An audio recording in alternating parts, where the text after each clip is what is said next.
আমি যেখানে দাঁড়িয়ে পেছন থেকে একজন কেউ, নমস্কার আমার সকল দর্শক বন্ধুরা, চলে আসলাম তোমাদের কাছে। আমার শরীর ভালো আছে। আমি কালকে ইভিনিংয়ে গেছিলাম মাজারে গিয়ে ওখানে যাওয়ার পর আমাকে মোটামুটি একটা জল পড়া, একটা ছোট বোতলে তেল পোড়া, একটা মাদুলি দেয়, করে নিয়েছি। আর তোমাদের ভালোবাসায় এখন তোমাদের দিদিভাই অনেক সুস্থ আছে, তবে শরীরটা খুব দুর্বল আছে। একটু আস্তে কথা বলবো, আশা করি তোমরা বুঝতে পারবে। বুঝতেই পারছো যেটা গেছে মানে সেটা কোনো স্বাভাবিক ব্যাপার। আজকে ঘটনাটা আসে সুন্দরবন থেকে। তবে তোমাদের প্রত্যেককে আমি একটা কথা বলতে চাই, সেটা হচ্ছে তোমরা যারা সুন্দরবনে গেছো বা যাওনি, যাবে, আমি তাদের উদ্দেশ্যে বলবো, তোমরা সুন্দরবন গেলে নিজেরা যাও কি কোনো টুরিস্টের সাথেই যাও না কেন, তোমরা সাথে থাকার চেষ্টা করবে। কেউ নিজেরা ইচ্ছাকৃত এই জঙ্গলে বনে এইদিকে ওইদিকে চলে যাবে না, কারণ আজকের ঘটনাটা কিন্তু এরকমই। ঘটনাটা একদম বাস্তব ঘটনা। আজকে আমাকে ঘটনাটা পাঠায় একজন দাদা ভাই, ওনার ছেলের সাথে ঘটনাটা ঘটে। ঘটনাটা শোনো, ঠিক আছে?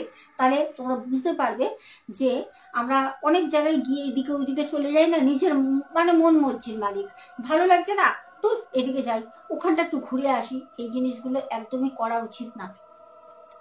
আজকের ঘটনাটা আমাদের পাঠান হচ্ছে প্রকাশ চক্রবর্তী দাদাভাই বলেন, আমার নিজস্ব গাড়ির বিজনেস আছে। আমার পরিবারের মধ্যে আমার ছেলে, আমার স্ত্রী আর আমরা 3 জন পরিবারে। আর আমরা যেখানে থাকি কলকাতায়, আমার বাড়ির আশেপাশে কিছু আমার বন্ধু আছে। তো হাতে গোনা খুব বেশি না হলেও 4-5টা বন্ধু আছে যাদের ফ্যামিলি আছে। সবাই মিলে আমরা 2022-এ ঠিক জানুয়ারি মাসে একটা ঘুরতে যাওয়ার জন্য সবাই আলোচনা করলাম। তো সবাই বলল যে দীঘা যাব, কেউ বললো মন্দারমণি যাব। এবার সবার মতের মিল কখনোই একরকম হয় না, নানা রকম মানুষের নানা রকম কিন্তু মত। সেরকম ভাবেই আমাকে আমার ওয়াইফ বলল যে চলো না আমরা সবাই মিলে সুন্দরবন যাই। আর সুন্দরবন যে ট্যুরটা হয় সেটা 1 দিনের হয়, 2 দিনের হয়। আর সব থেকে বড় কথা, বেশি টাকা পয়সারও ব্যাপার নেই। আর যেহেতুনিক জল, আকাশ, গাছ ভালোই লাগে, কারণ আমরা যেহেতুনিক কলকাতায় থাকি, সেরকম ভাবে গাছপালা, পুকুর সেরকম তো নেই। সবই তো ফ্ল্যাট হয়ে গেছে, বিল্ডিং হয়ে গেছে, বড় বড় জায়গাগুলো ইন্ডাস্ট্রি হয়ে গেছে। তো সেরকম ভাবে বললো দীঘা পুরী তো অনেক গেছি, দীঘা পুরী যাবো না, চলো সুন্দরবন যাই। তো সবাইকে সেই প্রস্তাবটা রাখলাম। সবাই দেখলাম এক কথায় রাজি। সবাই বলছে হ্যাঁ হ্যাঁ সুন্দরবনই ঠিক আছে। কারণ যখন দীঘা পুরী মন্দারমণির কথা হচ্ছিল, তখন সবাই কিন্তু নানা রকম মত দিচ্ছিল। কেউ বলছিল না না মন্দারমণি যাবো না, ওখানে হোটেল ভাড়া অনেক বেশি। কেউ বলছিল না না দীঘায় যাবো না, ওখানে প্রচন্ড ভিড়, লোকজন থাকে। মানে একটা না একটা সব জায়গাতে একটা কিন্তু না যাওয়ার জন্য বাধা আসছিল। কিন্তু আমার যেহেতু ওয়াইফ বলে সুন্দরবন, তখন কিন্তু সবাই একবারে রাজি হয়ে যায়। কথা মতো কাজ। খুব ভালো করে মনে আছে, জানুয়ারি মাসের 19 তারিখ আমরা যাত্রা শুরু করি। আমরা নিজেরা যেহেতু গেছিলাম, আমাদের পাড়ার যে বন্ধু আছে তাদের নিয়ে, তাদের পরিবারের সাথে যায়। প্রায় আমরা 17 জন আমরা সুন্দরবন যাই। 19 তারিখে জানুয়ারি মাসের 2022 সাল ছিল। আমরা সকালবেলা বাড়ি থেকে বেরোই ভোর 4টের সময়। আমরা শিয়ালদা দিয়ে সোজা চলে যাই হচ্ছে কাকদ্বীপ থেকে আমরা একটা লঞ্চ করি, যে লঞ্চের মধ্যে শুধু আমরা 17 জন, আর 3 জন ছিল সেই লঞ্চেরই যারা লঞ্চ চালায়, রান্না করে, এরকম তারা ছিল। এইবার ঘটনাটা শুরু হয়। আমি ঠিক সুন্দরবন যাওয়ার আগে আমি আমার এক বন্ধুর মারফতে সুন্দরবনেই একটা লজ না ঠিক বলা যায়, একটা কটেজ ওখানে করে। যে কটেজটা প্রপার আমি বলবো না যেখানে সুন্দরবন, ওখানে সুন্দরবন যেতে একটা জায়গা পড়ে, ঠিক ওই জায়গাটায়, মানে সুন্দরবনেও না আবার সুন্দরবন থেকে খুব দূরত্বে না, একটা জায়গায় একটা কটেজ করে। যে কটেজটা সবে 1.5 বছর হয়েছে। আর ওই কটেজটা যেহেতু আমি ফটোতে দেখি আমার বন্ধুর মারফতে, খুব নিলিবিলি ফাঁকা একটা পরিবেশ, আর কটেজটা বেশ পরিপাটি করে সাজানো, খুবই সুন্দর। তো আমি ওই বন্ধুর সাথে যোগাযোগ করে ওই কটেজটাকে আমি বুকিং করে দিই যে আমরা 17 জন যাব, আমরা ওখানে 2 দিন থাকবো। যদি আমাদের ভালো লাগে আমরা 2 দিনের জায়গায় 3 দিন 4 দিনও থাকতে পারি। আমরা জাস্ট এই কথাটা বলে নিই, জানি আমরা 2 দিন 3 দিনের বেশি থাকতে পারবো না। তারপর আমরা সেখানে যাই, ঠিক ওই কটেজে আমরা পৌঁছই। এবার কটেজে পৌঁছানোর পর দেখলাম ওখানে না কোনো লোকবসতি নেই। হ্যাঁ, কোনো লোকবসতি নেই। আর যে কটেজটা হচ্ছে একদম ওই ম্যানগ্রোভ যে অরণ্য আছে ঠিক প্রপার একদম ওই যে নদীর ধারে ম্যানগ্রোভ ভর্তি, চারপাশে ম্যানগ্রোভের মাঝখানে বিস্তীর্ণ একটা এলাকা, মানে অনেক বড় একটা জায়গা নিয়ে ওই কটেজটা করা রয়েছে। কটেজটা এত সুন্দর, মানে ধারণার বাইরে, না দেখলে নয়। আমি যে বন্ধুর মারফতে ওই কটেজের যে ফটো দেখি তার থেকেও সামনাসামনি অনেক সুন্দর। যাই হোক, কটেজে যেতে, কটেজটা হচ্ছে দোতলা। তো যে ওখানের মালিক আছে, মালিক ওখানেই থাকেন, ওই কটেজেই থাকেন। মালিক বললেন আপনারা 17 জন আছেন, তো আপনারা যেই রুমটা আপনাদের পছন্দ নিতে পারেন।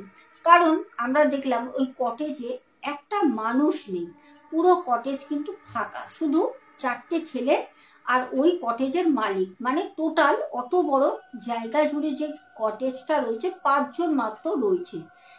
একটা কোনো রকম পর্যটক নেই, একটা আদার্স আশেপাশে কোনো বাড়ি জনবসতি এলাকা নেই। তো আমরা বললাম যাক, কলকাতায় এত গাড়ির শব্দল, হ্যাঁ এত হট্টগোল, সব ছিঁড়ে এমন একটা শান্ত নিরিবিলি ফাঁকা জায়গা কার না ভালো লাগে। সব থেকে বড় কথা, ওই যে আমাদের নদীর জল আর আকাশ আর ওই যে ম্যানগ্রোভ জঙ্গল, মানে এত সুন্দর লাগছে। সেই যে প্রকৃতির মাঝখানে আমরা, মানে সেইটা স্বর্গের একটা অনুভূতি দিচ্ছিল। কারণ আমরা কলকাতায় এত গাড়ি ঘোড়া, কলকারখানা, মিল চারপাশে হইচইয়ের মধ্যে থাকি, আর কর্মজীবনে ওর মধ্যেই থাকতে হবে, ভালো লাগে না। 2 দিনের জন্য মনে করে গিয়ে এত ভালো লাগছে। তো যাই হোক, আমি, আমার ছেলে আর আমার ওয়াইফ, আমি আমার ওয়াইফকে জিজ্ঞেস করলাম আচ্ছা তুমি নিচে থাকবে না ওপরে আমরা রুমটা নেব? তা আমার ছেলে বলল না না বাবা, আমরা ওপরে থাকবো। আমার ছেলে, এবার বলি ওর কথা, আমার ছেলে মাধ্যমিক পাশ করে সবে, আর ও ইউটিউব এই সম্বন্ধে তখন আমার কোনো নলেজ ছিল না, আমি কাজ নিয়েই ব্যস্ত থাকতাম। আমার ছেলে দেখতাম ওই ফোন নিয়ে কিছু যেন ভিডিও করতো, সারাক্ষণ দেখতাম ক্যামেরা করছি। তো আমি বলতাম যে কি রে তুই কি করিস সারাদিন? আমার ছেলে আমাকে বলতো বাবা আমি একটা ইউটিউব চ্যানেল খুলেছি বাবা, তোমার যারা অফিসে আছে গাড়ি কাকু আসে না, ওদেরকে বলবে আমার চ্যানেলটা সাবস্ক্রাইব করতে। জানো বাবা, আমার চ্যানেল আমি 6 মাস হয়েছে খুলেছি, আর আমার চ্যানেলে না 111টা সাবস্ক্রাইবার আছে। আমি বললাম চমৎকার, কিন্তু এটা কি হবে করে, সময় নষ্ট হবে না তো? তখন আমার ছেলে বলল যে না বাবা, আমাদের মতো অনেক ছেলে মেয়েই তো দেখি কন্টেন্ট ক্রিয়েট করে, আমিও করতে থাকি না, কি আছে, আমাকে তো খেতে দিতে হচ্ছে না, সময় করে একটু ভিডিও করব, এডিটিং করে আপলোড করে দেবো বাবা, দেখবে আস্তে আস্তে আমি একটা জায়গায় যাব, আর যদি কোনো ভিডিও ভাইরাল হয়ে যায় তাহলে তো কোনো কথাই নেই। আচ্ছা, আমাদের দাদা ভাই বলেন আমার ছেলের এই যে মনে একটা আগ্রহ, ওর একটা চেষ্টা আমার খুব ভালো লাগে। আমি বললাম হ্যাঁ পড়াশোনার সাথে সাথে এটা কর, ভালো তো। তো একটা জিনিস নিয়ে মানুষ তো ব্যস্ত থাকবে, ব্যস্ত থাকাটা কিন্তু এখন খুব দরকার। এরকম করে ছেলের কাছ দিয়ে আমি ওই সুন্দরবনে ঘুরতে গিয়ে জানলাম যে আমার ছেলে নাকি 6 মাস আগে একটা চ্যানেল ক্রিয়েট করেছে, যেটা আমি জানতামই না। আমি তো বাড়িতে থাকি না, কাজের সূত্রে এদিক ওদিক সেদিক, অফিসেই আমার সময় চলে যায়। আমাদের দাদা ভাই তখন বলেন যে আমরা দোতলায় রুমটা নিই। আমার ওয়াইফ বলল দোতলার একটা কোন দিক থেকে নাও। তা আমরা দেখলাম সত্যি এসি আছে, নন এসি আছে, আমরা এসি নিই। কিন্তু ওই সময় যেহেতু ঠান্ডা ছিল, জানুয়ারি মাস, তো এসি তো বন্ধ থাকবে, কোনো অসুবিধা নেই। তো সেরকমভাবে আমাদের ওই কটেজের যে মালিক ছিলেন উনি বললেন কোনো অসুবিধা নেই, সব রুমের কিন্তু এক রেট, আপনারা যেইটা খুশি নিতে পারেন। এবার আমরা দোতলায় একটা কোণ থেকে রুম নিই। আমার ছেলেকে আমি বললাম, বাবু ভেতরে আয়, দেখ তো রুমটা পছন্দ নাকি। আমার ছেলে বলল, বাবা তোমরা যাও না, যাও, আর কিন্তু রুমের মধ্যে গিয়ে মাকে বলো জিনিসপত্র না ছড়াতে, আমি কিন্তু একটা রুম ট্যুর দেব, ঘুরতে এসেছি না, এটা তো ভিডিও করতে হবে। আমি বললাম, বাবা অত বুঝি না, আচ্ছা ঠিক আছে বলে আমি আর ওর মা ওই রুমটাই যাই। আর আমার ছেলে ওই যে ব্যালকনি আছে, ব্যালকনিতে বারান্দা, অ্যাকচুয়ালি ওটা ওই বারান্দার কাছে দাঁড়িয়ে রয়েছে হোটেলের দোতলায়।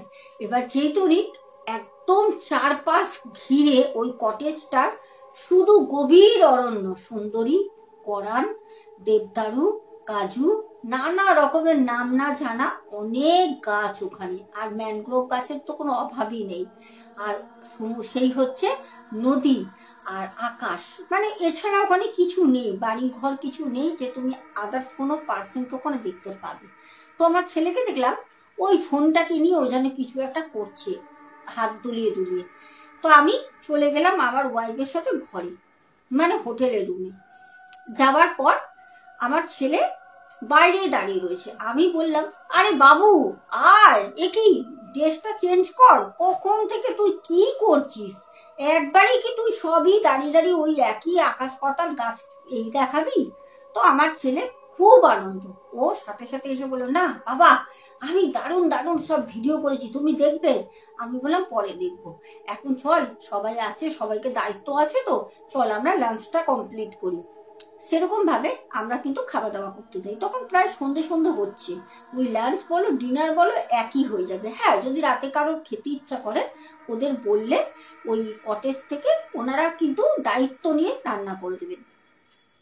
এবার আমরা ওখানে খাওয়া দাওয়া করলাম। খাওয়া দাওয়া করার পর ঠিক সন্ধে সন্ধ্যের টাইমটা আমরা রুমে গিয়ে বিশ্রাম করছি, এক প্রকার বলতে পারি আমি আর আমার মিসেস আমরা দুজনে ঘুমাচ্ছি। আমার ছেলে ওই দরজাটা খুলে হোটেলের ওই সামনেটা ও ঘুরছে, মানে ওপরে কিন্তু দোতলায় যে করিডরটা থাকে সিঁড়ি দিয়ে উঠে ফাঁকা জায়গাটায় ও কিছু ভিডিও করছে, আবার কি মানে নিজে নিজে একা একা কিছু বলছে, ভিডিও করছে, বুঝতেই পারছি। আমি দেখতে দেখতে আমার ওই রুমের যে ঘরের যে দরজাটা আছে ওটা খোলাই আছে, আমি শুয়ে পড়ি, চোখটা কখন লেগে যায়। এইবার আমরা কিছুই জানি না, দেখলাম আমার ছেলে খুব আনন্দ, মনে খুব খুশি। যখন ঘুম থেকে উঠলাম, বেশিক্ষণ শুইনি, আমার ছেলে তখন বলছে, বাবা বাবা আমার সাথে না জানো তো একটা দাদার বন্ধু হয়েছে। আমি তখন বললাম, কোন দাদা? বলছে দাদাটা না বললেই হোটেলে থাকে, দাদাটা খুব ভালো, দাদাটা আমাকে বলেছে কালকে সকালবেলা দাদাটা আমাকে এই আশেপাশে অনেক সুন্দর জায়গা আছে বলেছে ঘোরাতে নিয়ে যাবে। জানো দাদাটা না আমার চ্যানেল সাবস্ক্রাইব করেছে। আমি বললাম তাই? বলছে হ্যাঁ, দাদাটা বলেছে ফোন আছে আমার কাছে, তুমি বলো আমি পরে গিয়ে সাবস্ক্রাইব করে দেবো।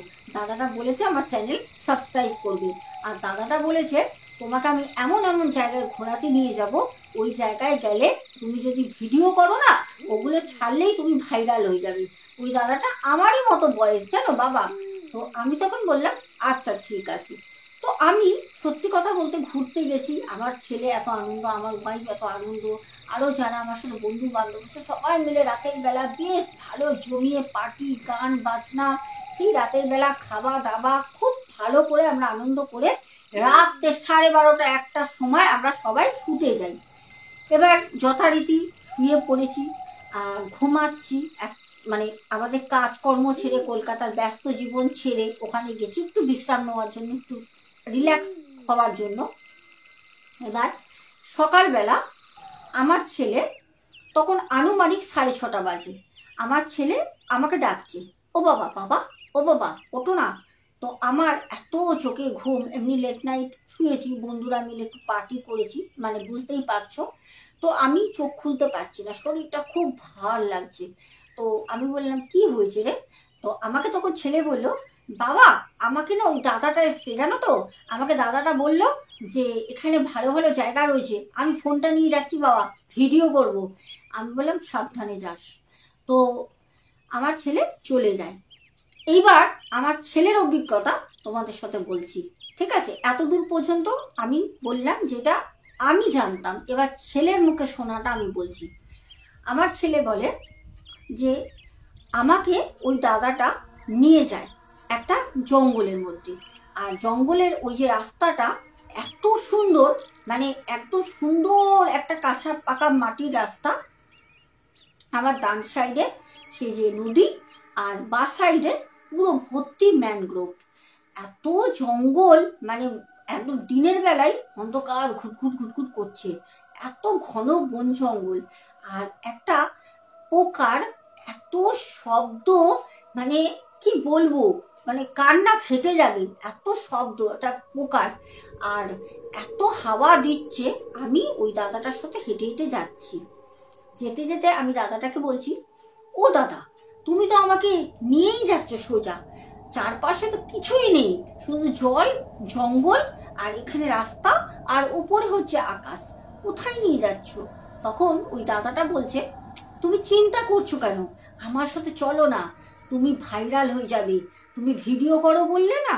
তখন আমি বললাম হ্যাঁ। বলছে তুমি চলো। আর আমি ওই দাদাটার সাথে যাচ্ছি, আর ফোনে আমি কিন্তু ভিডিও করছি, করতে করতে যাচ্ছি, গাছ তুলছি, জল তুলছি, অনেক দূর থেকে নৌকা যাচ্ছে জলের মধ্যে, সেগুলো তুলছি, তুলতে তুলতে যাচ্ছি। তো দাদাটা অনেকটা নিয়ে যাওয়ার পর আমাকে একটা জঙ্গলের ভিতর নিয়ে যায়, বলল এই জঙ্গলের ভিতর চলো, ম্যানগ্রোভ একদম জঙ্গল ঘন। আমার না খুব ভয় লাগতে শুরু করলো। আমাকে ওই দাদাটা বলছে, তুমি ভয় পাচ্ছ কেন, আমি তো আছি, আমি তো এখানে থাকি, চলো আমার সাথে। আমি তখন বলছি, ও দাদা ওই জঙ্গলের ভিতর কি আছে, তুমি আমাকে নিয়ে যাচ্ছ, আমার তো খুব ভয় লাগছে। বলছে তুমি বাঘ দেখবে। আমি বলছি ওরে বাবা, বাঘ, বাঘ যদি আমাকে খেয়ে নেয় তাহলে আমার মা বাবাকে তুমি বলে দেবে তো গিয়ে। তখন ওই দাদা বলছে, বাঘ তোমাকে খেতে পারবে না, আমি আছি না, আর আমি তোমাকে বাঘ দূর থেকে দেখাবো। বাঘ তো এত কাছে আসে না, বাঘ থাকে আরো ভিতরে জঙ্গলে, গভীর জঙ্গলে, আমি তোমায় নিয়ে যাব না, আমি দূর থেকে তোমাকে বাঘ দেখাবো। আর তুমি সরাসরি তোমার ওই ফোনে বাঘকে ক্যামেরা করে তুমি ওগুলো ভিডিও করে তুমি ছাড়বে, তুমি ভাইরাল হয়ে যাবে। সুন্দরবনে বহু মানুষ আসে বাঘ দেখার জন্য, কিন্তু ওই 1000 জনের মধ্যে একজনই বাঘ দেখতে পারে, সবার কিন্তু কপালে বাঘ দেখা থাকে না। তুমি আজকে বাঘ দেখবে। আমি বললাম তাই, কিছু হবে না যখন, তুমি তো আছো, চলো। ওই বলে আমি ওই দাদার সাথে জঙ্গলের ভিতরে যেতে থাকি, আর দাদা আমার আগে আগে, আমি ওই দাদার পেছনে পেছনে, ওই দাদা আবার আগে আগে, আমি পেছনে পেছনে, এরম করে বেশ অনেকটা ওই গভীর বনে চলে যাই। যাওয়ার পর আমার না জানি না কেন খুব ভয় লাগছে, আর ওই যে জঙ্গলের পোকাগুলোর শব্দ আরো বেশি বাড়ছে। আর ওখানে তো এমনি মানবজন নেই, আর সব থেকে বড় কথা ওখানে এত ওই পোকার শব্দ, আর ওই জলের শব্দ, আর ওই বাতাস, ঝোড়ো হাওয়া, এছাড়া একটা মানুষের আওয়াজ নেই ওখানে। আমার না হঠাৎ করে খুব ভয় লাগতে থাকে। আমি তখন ওই দাদাকে বললাম, ও দাদা আমার না ভয় লাগছে, কোথায় বাঘ, আমি আর গভীর জঙ্গলে যাব না। তখন ওই দাদা বলল, না না আমি তোমাকে আর ভেতরে নিয়ে যাব না, ওইদিকে তুমি যেতে পারবে না, ওইদিকে তো জল আছে, ম্যানগ্রোভ গাছের যে গোড়াগুলো আছে ওগুলো তোমার পায়ে ঢুকে যাবে, ওইদিকে তোমায় যেতে হবে না, তুমি এখানে দাঁড়াও, আমার না খুব বাথরুম পেয়েছে। আমি তখন বললাম আচ্ছা ঠিক আছে, তুমি তাহলে বাথরুমটা করো। তখন সেই দাদাটা আমাকে বলল, হ্যাঁ আমি বাথরুম করবো তো, কিন্তু আমি ওই বড় গাছটা রয়েছে ওখানে একটা মোটা গুড়িওয়ালা গাছ ছিল, অর্ধেক ভাঙা, বললো আমি ওই গাছটার পেছনে গিয়ে বাথরুম করছি। আমি তখন ওই দাদাকে বললাম, ও দাদা আমার না খুব ভয় লাগছে, তুমি আমাকে ছেড়ে দিয়ে যেও না, তুমি তো ছেলে আমারই মতো, তাহলে গাছের আড়ালে কেন যাবে, তুমি এখানেই বাথরুম করো না। তখন আমাকে সেই দাদা বলল, না না আমার লজ্জা লাগে সবার সামনে বাথরুম করতে, আমি ওখানে দাঁড়িয়ে বাথরুম করে 2 মিনিট তো লাগবে, চলে আসবো, তুমি এখানে দাঁড়িয়ে ভিডিও করো না, তুমি দেখো কত সুন্দর সুন্দর জিনিস, কত গাছে পাখি, এগুলো দেখো। তখন আমি বললাম, আচ্ছা তুমি যাও। তখন ওই দাদা ওই গাছের পেছনে যায়, গাছের আড়ালে চলে যাওয়ার পর আমি দাঁড়িয়ে দাঁড়িয়ে আমি আমার আনন্দে একদম মুখর হয়ে আমি দেখছি গাছের মধ্যে নানা রকম পাখি, কত গাছ, বড় বড় পাতা, কত গাছ যেগুলো আমি আগে কোনোদিন চোখে দেখিনি, আমি নামও জানি না, সব কিছু দেখছি। ম্যানগ্রোভের যে কাদার মধ্যে দিয়ে শেকড়গুলো উঠেছে, দারুণ সুন্দর লাগছে, ঝোড়ো হাওয়া চলছে। হঠাৎ করে আমি লক্ষ্য করলাম ওই গাছগুলো একে অপরের সাথে ঘষা লাগছে, মনে হচ্ছে কেউ ধরে দুটো গাছের ডাল একসাথে এরম এরম করে বাড়ি মারছে। আমি ভাবলাম, আরে মনে হয় কি মাংকি এসছে, কারণ আমাদের কলকাতায় আমরা প্রায়শই দেখি বট গাছ, ঝাউ গাছ, নানা রকম আমজাম গাছে অনেক দেখি মাংকি আসে। তো আমি ভাবলাম, আরে মাংকি এসছে মনে হয়, খুব ভালো হবে ভিডিও করি। তো কোনো মাংকি কিন্তু আমি দেখতে পাচ্ছি না। এবার আমি ভাবছি, আরে কিছুই তো নেই, আর গাছে সেরকম পাতাও নেই, পাতাগুলো না শুকিয়ে গেছে, শীতের সময় তো পাতা ঝরে যায়, শুধু ডালগুলো রয়েছে, আর পাতা খুব কম কিছু কিছু গাছে। তো আমি ভাবছি, আরে মাংকি থাকলে তো দেখতে পারতাম, কই মাংকি তো নেই। এইটা যখন আমি ভাবছি, তখন ঠিক আমি যেখানে দাঁড়িয়ে, তখন ওই ঠিক আমার পেছন থেকে একজন কেউ এরকম করে হাততালি দিল। আমি সাথে সাথে না মানে একটা অন্যরকম ধ্যানে ছিলাম, তো ঘুরে আমি দেখছি আরে কিছু তো নেই, তাহলে হাততালি কে দিল। তখন আমি, ও দাদা, দাদা তুমি কোথায় করে চিৎকার পারি। তখন ওই দাদা বলছে, আমি এই তো আছি তো, ভয় পাচ্ছ কেন বলে দাদা দেখলাম প্যান্টে দড়ি বাঁধতে বাঁধতে আসলো। দাদা বললো, এই তো আমি বাথরুম করছিলাম, তোমাকে ছেড়ে আমি কেন যাব, তোমাকে বললাম না আমি আছি, আমি তো এখানে থাকি, ভয় পাচ্ছ কেন, তোমার কিছু হবে না। তখন আমি বললাম, ও দাদা আমার না ভয় লাগছে, আমি বাবা মায়ের একটা ছেলে তো, আমার বাবা মা কিছু হয়ে গেলে আমার খুব কাঁদবে, তুমি আমাকে নিয়ে চলো। আমি তখন বলতে, তখন ওই দাদা বলল, আচ্ছা ঠিক আছে, তুমি বাঘ দেখবে না তাহলে। আমি বললাম, না না আমার বাঘ দেখার কোনো ইচ্ছে নেই, তুমি আমাকে রুমে নিয়ে চলো। তখন সেই দাদা বলল, ঠিক আছে তুমি আমার সাথে চলো। এবার সত্যি কথা বলতে এরকম জায়গায় আমি দাঁড়িয়ে যদি ওই দাদা আমাকে ছেড়ে দিয়ে চলে যেত, আমি হয়তো ওখান থেকে বেরোতে পারতাম না, কারণ আমি এতটা গভীর অরণ্যের মধ্যে পৌঁছে যাই যেখানে চারপাশে আমি চোখ ঘুরিয়ে দেখছি শুধু জঙ্গল, কোনো জলও দেখতে পাচ্ছি না, কোনো রকম রাস্তাও পাচ্ছি না, এতটা গভীরে চলে যাই। তো দাদা যখন বলল যে চলো আমি তোমাকে বাড়িতে মানে তোমার হোটেলে রুমে দিয়ে দিই, তখন ওই দাদার সাথে আমি যাচ্ছি যখন, দাদা কিন্তু আমার থেকে 10 থেকে 12 পা এগিয়ে, আমি পেছনে, দাদা আমার সাথে সাথে কিন্তু যাচ্ছে না। তো আমি আর দাদা যখন যাচ্ছি, আমি কিন্তু তখনও ওই ফোনে ক্যামেরাই করছি, আর ওই দাদা আগে আগে যাচ্ছে। দাদা আমাকে বলছে পেছনে তাকাবে না, আর আমি পরিষ্কার বুঝতে পারছি যে পেছনে যে গাছগুলো আছে আমি ফেলে আসছি যে এখান থেকে, ওই গাছের ডালগুলো মট মট করে ভেঙে দিচ্ছে কেউ, আমি শব্দ পাচ্ছি গাছের ডাল ভাঙার। তো আমি বলছি যে কে যেন গাছের ডাল ভাঙছে, আর ওই দাদা আমার আগে আগে কিন্তু যাচ্ছে, আমার সাথে না, কিন্তু দাদা সমানে বলছে তুমি পেছনে তাকাবে না, পেছনে কিন্তু তাকাবে না, হ্যাঁ পেছনে যা হচ্ছে হোক, তুমি আমার সাথে আসো, যেরকম ভাবে আমি যাচ্ছি, কোনো মতে পেছনে তাকাবে না।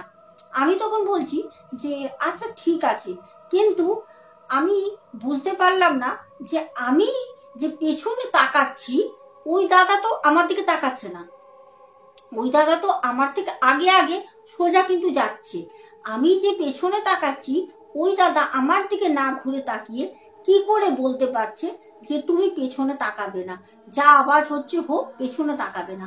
যাই হোক, আমি কিন্তু সেখান থেকে ভয়ে ভয়ে হোটেলে চলে আসি, আমাকে ওই দাদা হোটেলে ছেড়ে দেয়।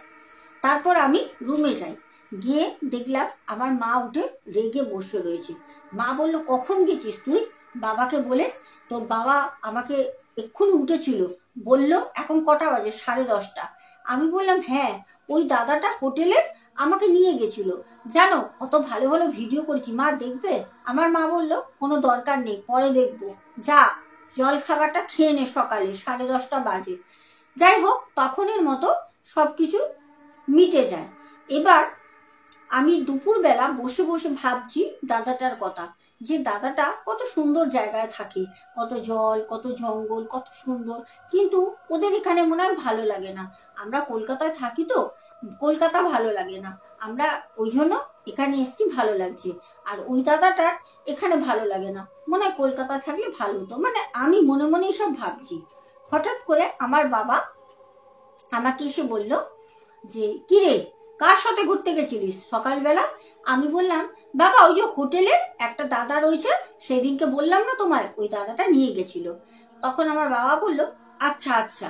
তো যাই হোক, আমার বাবা যখন লাঞ্চ করতে যায় আমাদের নিয়ে, আর বাবার সে বন্ধুরা ছিল, সে জেঠু কাকু সবাই ছিল, তাদের পরিবার, আমরা সবাই লাঞ্চ করছি। আর সব থেকে বড় কথা হচ্ছে, নিচে একটা রেস্টুরেন্ট রয়েছে, সেখানে আমরা সবাই লাঞ্চ করছি। তো হঠাৎ করে আমার বাবা ওই যারা খাবার পরিবেশন করছে ওদের মধ্যে কাউকে দেখিয়ে আমার বাবা বলছে যে কিরে, ওই ছেলেটার সাথে গেছিলিস? আমি দেখে বলছি না তো। তখন বাবা বলছে ওই ছেলেটার সাথে গেছিলিস? আমি বললাম না তো, 4টে ছেলে রয়েছে, ওই হোটেলের যে মালিক আছে তাকে ছাড়া। তো বাবা সবাইকেই দেখায়। তো বললাম, আমি বলছি না তো, এরা তো কেউ ছিল না, ওই দাদাটা অন্য কেউ ছিল, ওই দাদাটা আমারই বয়সী ছিল। তো বাবা বলল কি, ও আচ্ছা, বলে আমার বাবার কিছু একটা খটকা লাগে। তো বাবা গিয়ে যে হোটেলের মালিক তাকে জিজ্ঞাসা করে, আচ্ছা দাদা একটু শোনেন তো, আপনার সাথে কথা আছে। তা উনি বললেন হ্যাঁ দাদা বলুন, কি আপনাকে সেবা করতে পারি? তখন বললো না দাদা, আসলে আপনার এই হোটেলে একটি ছেলে আছে, যে আমার ছেলেকে সকালবেলা ঘোরাতে নিয়ে যায়, ছেলেটি খুবই ভালো, আমার ছেলে বলছিল, তবে ছেলেটাকে দেখছি না তো।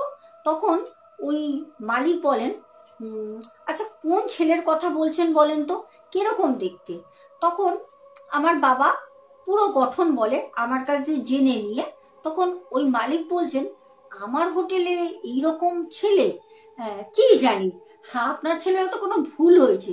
তখন আমার বাবা আমাকে বলল কি রে, বলছে ভুল হয়েছে, এরকম ছেলে নেই।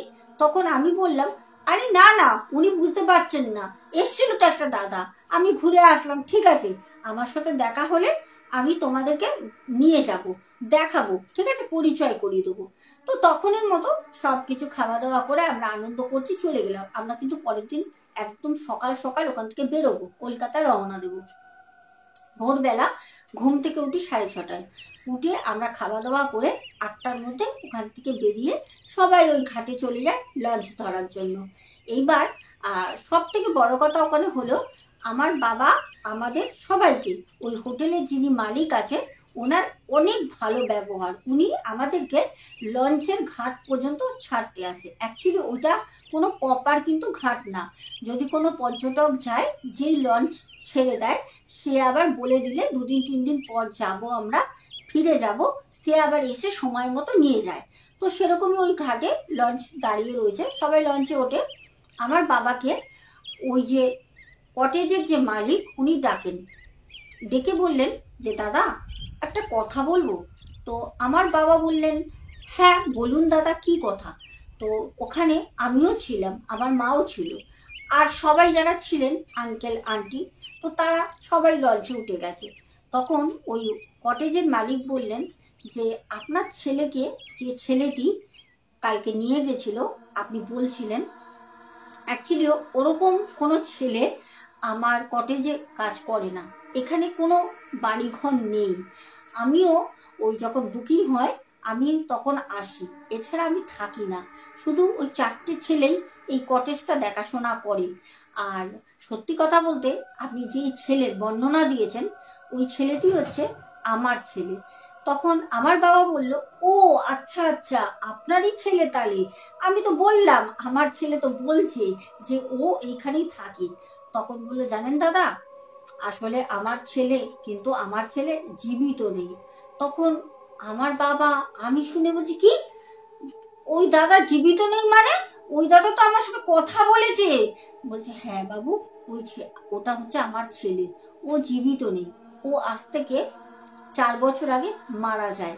আর এই কটেজ আমি এখানে করি, এখানেই আমার পরিবারের সঙ্গে আমি থাকতাম।